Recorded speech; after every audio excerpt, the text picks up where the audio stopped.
Hello, everyone. I'm Ben Hall, and I'm from the state of Ohio. I've been involved with the Ohio Supreme Court. They have established an interpreter advisory committee, and I'm part of one of the subcommittees of that advisory group, working specifically in the area of VRI. I'd like to talk a little bit about what we've been doing in the state of Ohio in this arena. The nice thing is that many people who have been involved in this conference often talk about the need for sign language interpreters to work more collaboratively with spoken language interpreters. And that certainly holds true for Ohio. In the state of Ohio, there have been a lot of new things that have come to be, but I want to take you back to 1999. And some things that happened were not as a result of the sign language interpreters working together or the spoken language interpreters working, but rather the Supreme Court in the state of Ohio established what they called the Ohio Commission on Racial Fairness. So this particular group came together to study issues of race and access to the court systems throughout the state. So after they completed their work, they came up with 4 findings. And none of these are surprising. One thing they noted is that there were a number of errors in the interpretations that took place in court settings. Secondly, they noticed that very often the interpreters were not delivering a full, accurate rendition of what was spoken. Next, they also noted that interpreters were adding, deleting, omitting things that were happening in the courtroom that ended up skewing the record and not keeping the integrity of the record.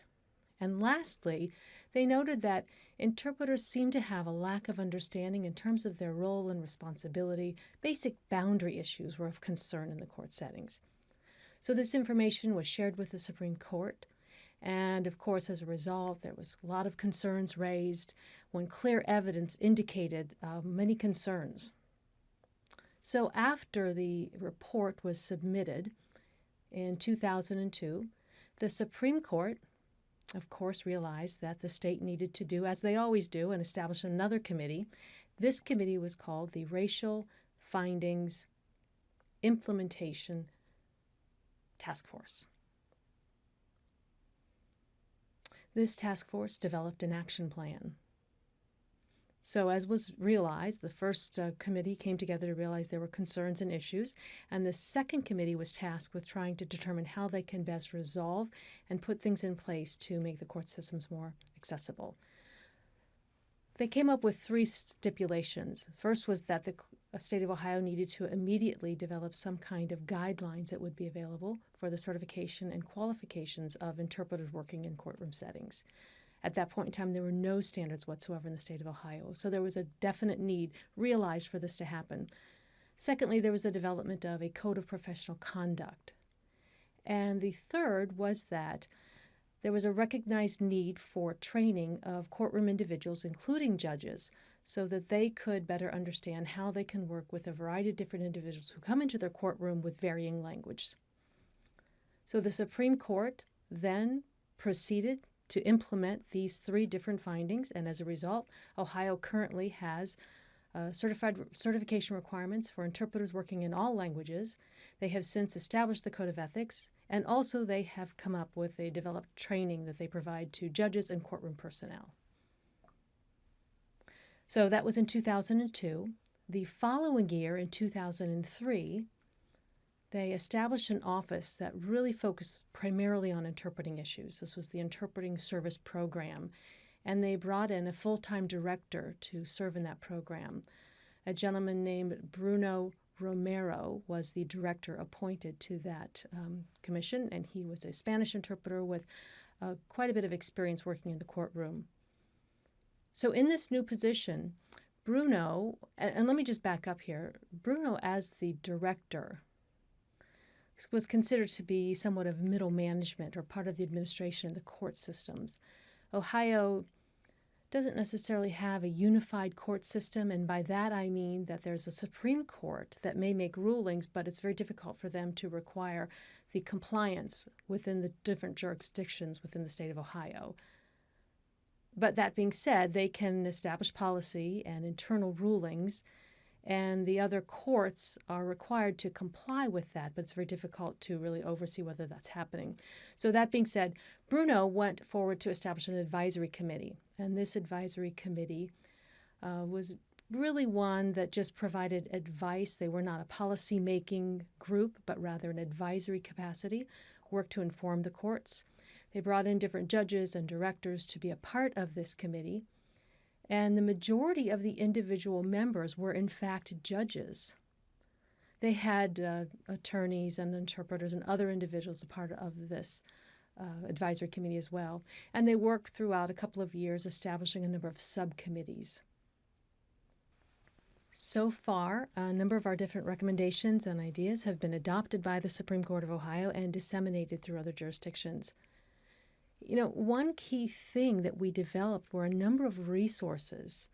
We established bench cards and bench books and also standards, code of ethics, and a number of other resources.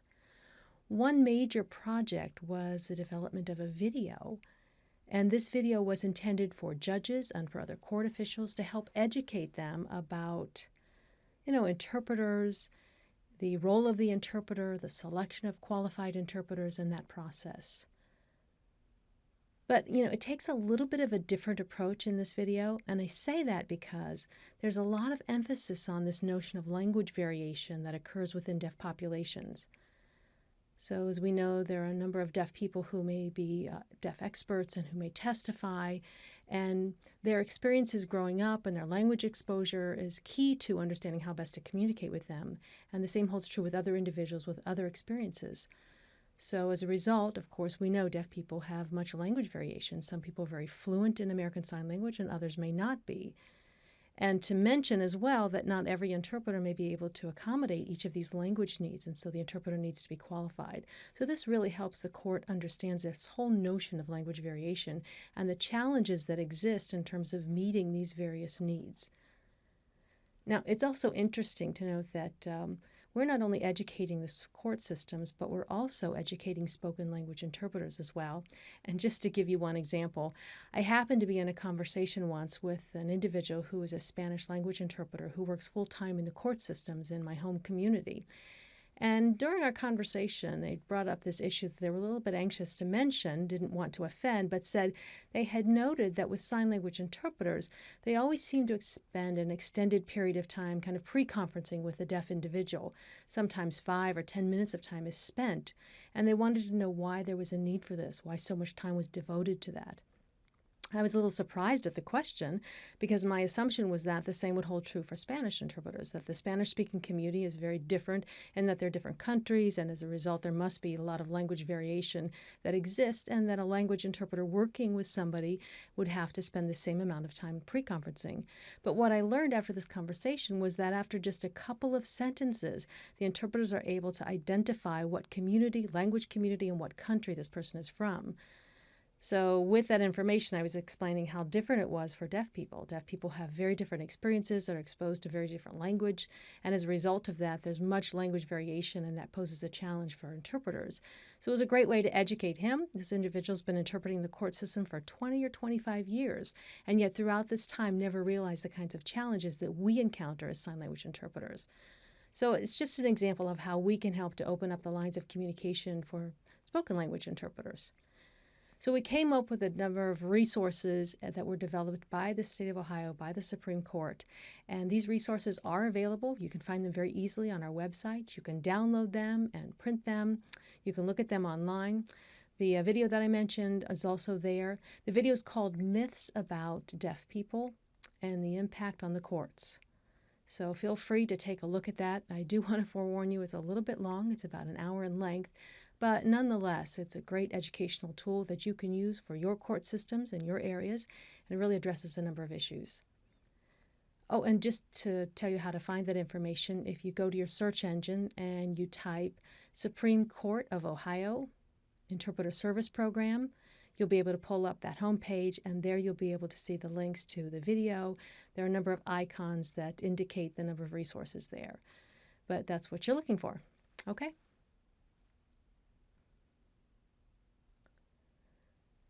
So back to this issue of VRI and how this all relates to the use of VRI.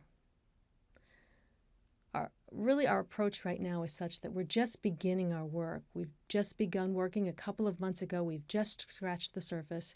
This advisory committee set up a subcommittee, and the subcommittee is the one that focuses on VRI. So as previously, we've selected a couple of judges to participate on that subcommittee. There are also interpreters, sign language interpreters, spoken language interpreters represented on the subcommittee as well. It's kind of interesting because this subcommittee was established, probably less than a year or so. But at about the same time, I was asked at a conference to share some of the information that I've learned. And I thought, well, I've been involved with this development of VRI standards in the subcommittee in Ohio, and I should be able to present this information. What a perfect opportunity to highlight some of the information we're learning.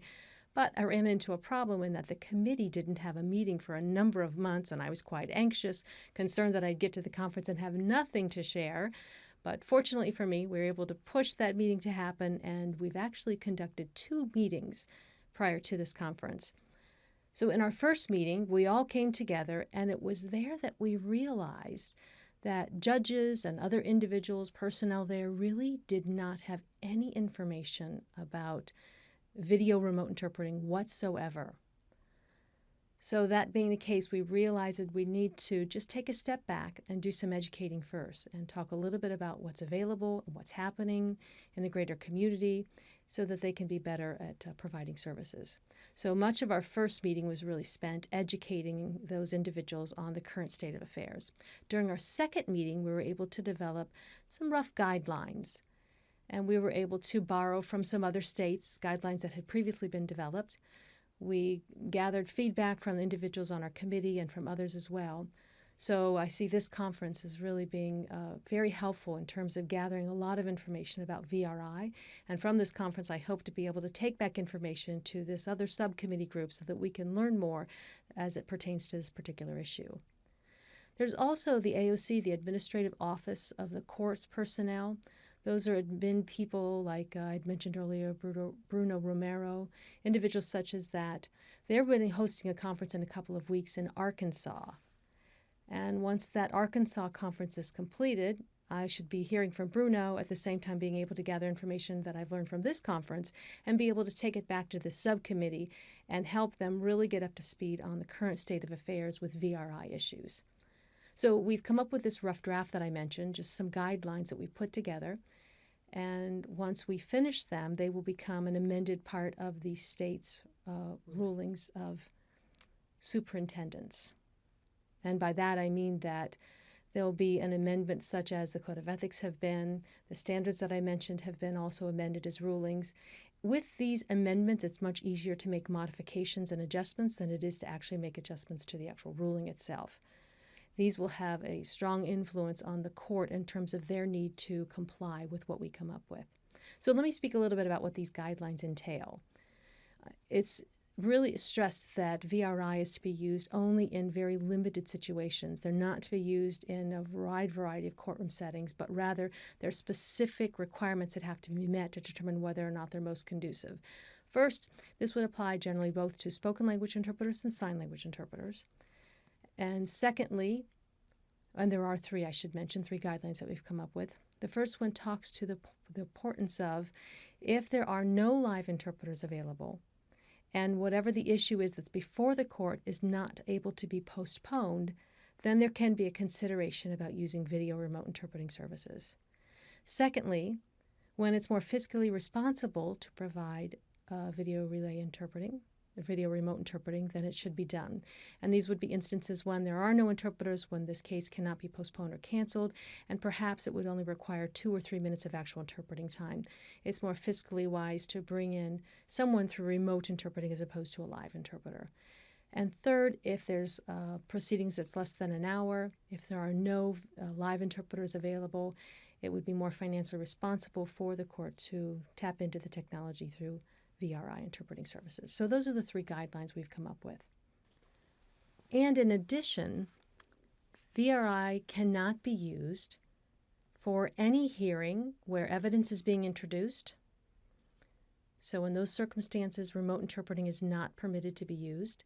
and also if the court proceeding goes beyond 1 hour in length. So anything less than an hour, VRI can be considered. And also if the defendant or the deaf person involved is in any way mentally impaired or mentally ill, then in that sense as well, VRI cannot be used. Now, obviously, there's a lot more that we can talk about in this arena. I mean, we haven't even talked about or considered how we might go about assessing a deaf person's language prior to making the determination on using VRI. So how will we go about making that determination? How will we know what the deaf person's language use is? That's one area we haven't talked about.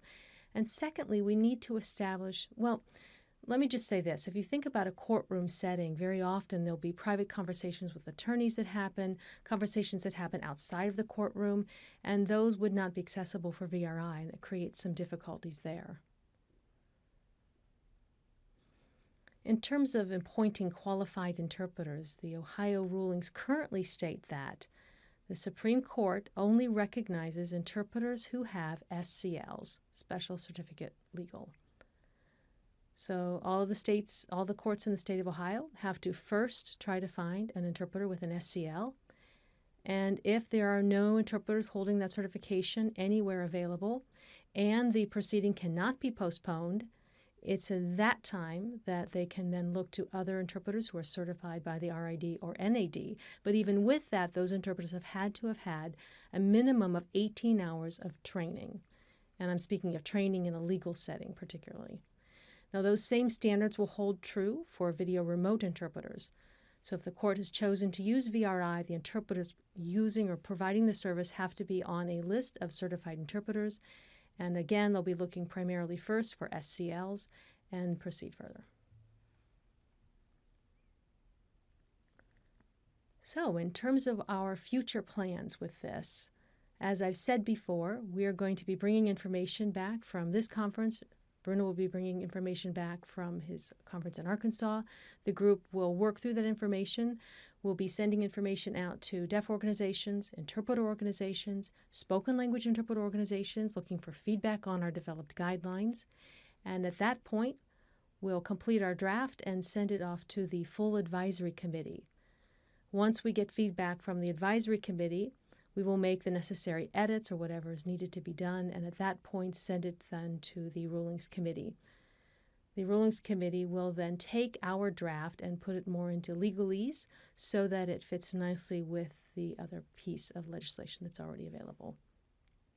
And then we will open it up for public comment from that point on.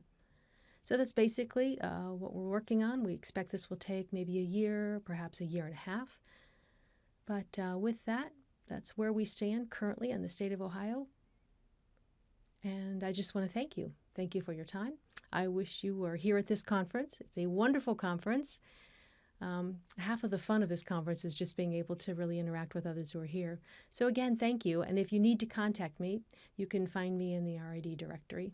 Just find me in the database. My name is Ben Hall. Thanks and have a nice day.